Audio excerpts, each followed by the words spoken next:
સુરત મહાનગરપાલિકાના આરોગ્ય વિભાગે આગામી તહેવારોને ધ્યાનમાં રાખીને શહેરના વિવિધ મસાલા વેપારીઓ અને ફરાળ વિક્રેતાઓને ત્યાં દરોડા પાડ્યા। હલકી ગુણવત્તા અને ભેળસેળયુક્ત ફરાળના વેચાણ સામે આ કાર્યવાહી થઈ। અલગ અલગ જગ્યાએથી નમૂના પણ લેવાયા। પાલિકાની આ કામગીરી આવકાર્ય છે, પરંતુ સવાલ એ થાય કે શું આરોગ્ય વિભાગ માત્ર તહેવારો આવે ત્યારે જ જાગે છે? વર્ષભર શહેરમાં ભેળસેળયુક્ત ખોરાકનું વેચાણ ધમધોકાર ચાલતું હોય છે, ત્યારે આ વિભાગ ક્યાં જાય છે?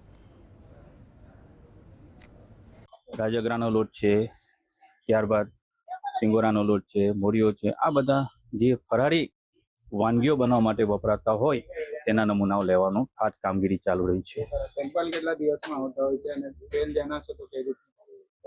નિયમ મુજબ 14 દિવસની અંદર એનો રિપોર્ટ આવતા હોય છે, પણ તહેવારોને ધ્યાનમાં લઈને જેમ બને ત્યાં સુધી જલ્દી એના રિપોર્ટો આવે તેવી આ કાર્યવાહી હાથ ધરવામાં આવશે। અને જો કોઈ નમૂનાઓ ફેલ જાય તો તેની ઉપર ફૂડ સેફ્ટી એક્ટ અને આગળની કાર્યવાહી હાથ ધરવામાં આવશે।